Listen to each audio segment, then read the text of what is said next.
Selamat datang di jurusan Budidaya Pertanian, Fakultas Pertanian, Universitas Palangkaraya.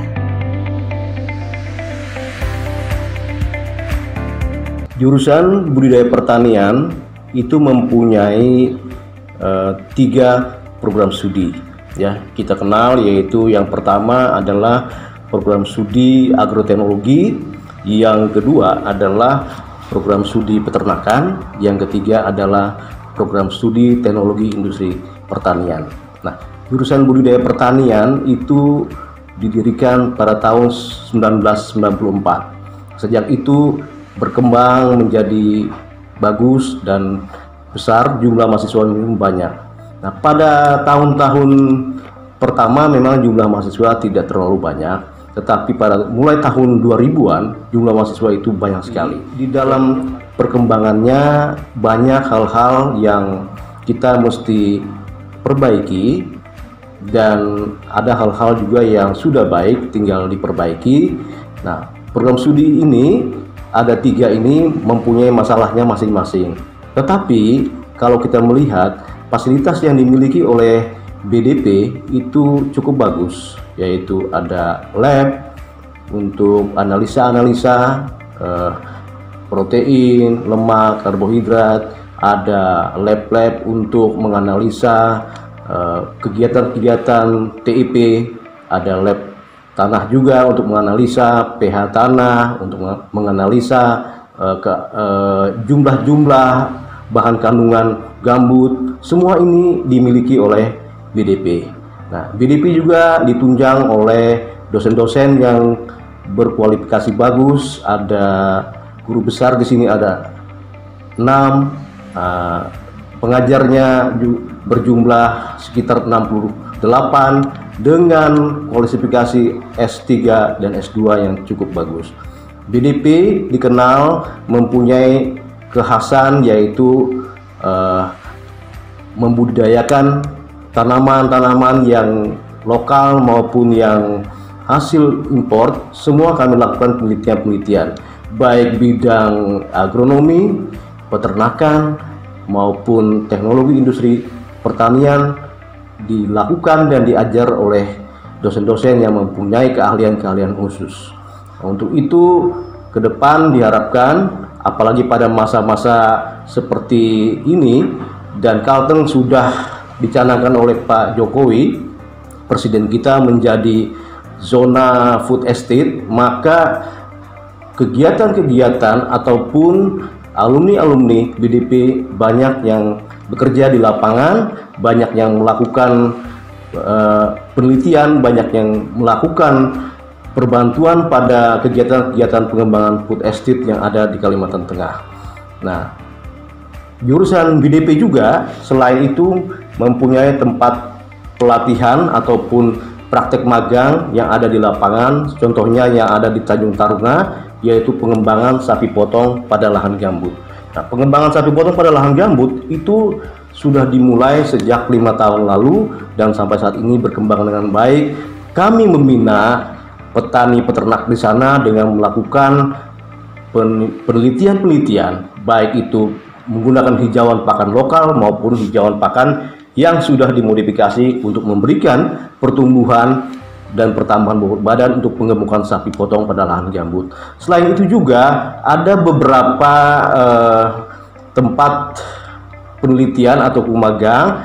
Kami juga staf BDP banyak berkecimpung di PTP, PIT Teknopark. Itu adalah milik Universitas Palangkaraya, tetapi ketua PIT Teknopark itu dari jurusan BDP, sedangkan ketua bidang untuk agronominya dari BDP juga, dan ketua bidang peternakannya saya sebagai orang BDP juga ada di sana. Jadi tempat itu merupakan satu tempat untuk melatih mahasiswa kita agar selain dapat melatih keterampilan di lapangan, melatih juga bagaimana berwirausaha untuk melakukan kegiatan-kegiatan. Di sana ada penanaman jagung, ada penanaman tomat, cabai, ada itik, ada ayam, dan ada ikan. Nah, untuk itulah maka nantinya mahasiswa-mahasiswa kita diharapkan banyak berkiprah di situ untuk magang selain melatih mereka untuk dapat bekerja dengan disiplin, mereka juga mempunyai keahlian khusus yang nanti akan diperlukan pada saat mereka di lapangan.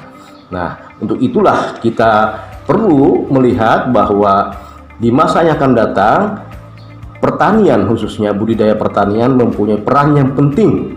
Ada moto dunia mengatakan siapa menguasai pangan dia akan menguasai dunia. Ya, karena memang pangan begitu penting untuk kedepannya. Ya, tanpa pangan maka kita akan tidak bisa berbuat apa-apa.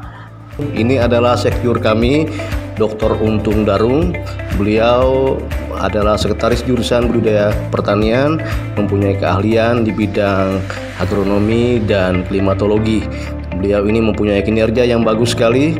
Saya sangat beruntung ditemani beliau dalam membidani jurusan budidaya pertanian. Budidaya Apung ini adalah doktor di bidang agronomi. Beliau ini adalah kepala kebun dan percobaan budidaya pertanian. Beliau yang membidani atau mengatur bagaimana praktek lapangan di kebun percobaan. Ini adalah kepala lab kebun percobaan kami. Ini Ibu Wijantri, beliau ini adalah kepala lab teknologi industri pertanian. Nah, beliau mengatur atau melakukan penelitian atau percobaan untuk bidang teknologi industri pertanian. Nah, Wijantri ini mempunyai keahlian yaitu di bidang industri pertanian yang berkaitan dengan masalah pertanian. Ini adalah Pak Pandriani, Kepala Lab Budidaya Pertanian. Pak Usman ini adalah laboran senior kami. Beliau mempunyai keahlian untuk menganalisa sel, menganalisa mikrobiologi. Beliau inilah yang menjadi tulang punggung di lab budidaya pertanian. Beliau mempunyai dedikasi yang baik sekali untuk melakukan praktikum-praktikum membimbing mahasiswa. Ibu Maria ini adalah ketua program studi peternakan. Beliau mempunyai keahlian di bidang pengembangan produksi sapi perah. Beliau sedang memberikan pengajaran atau pelatihan bagi mahasiswa bagaimana cara menyusun sistem pakan yang efisien melalui program linear. Nah, beliau aktif sekali dalam berbagai seminar-seminar untuk bidang peternakan. Ibu Lisna Silotonga. Ibu Lisna Silotonga ini beliau adalah kepala lab untuk bidang peternakan. Beliau kepala kandang juga, dan ini sedang memberikan pelatihan bagaimana cara menetaskan telur ayam menggunakan mesin tetas otomatik. Jadi suhu dan sebagainya diatur secara otomatis di sini. Nampak di sini mahasiswa-mahasiswa TEP sedang melakukan pengemasan bahan pangan, ya, hasil industri pertanian. Ini berupa sosis yang dikemas dalam mesin pengemasan yang otomatis menggunakan tenaga listrik di sini. Kita lihat bahwa pengemasan ini dilakukan secara profesional oleh mahasiswa-mahasiswa yang sudah terlatih dalam melakukan pengemasan. Fungsinya pengemasan adalah untuk mengurangi jumlah mikroba yang masuk ke dalam pangan agar aman dan daya simpannya dapat lebih lama.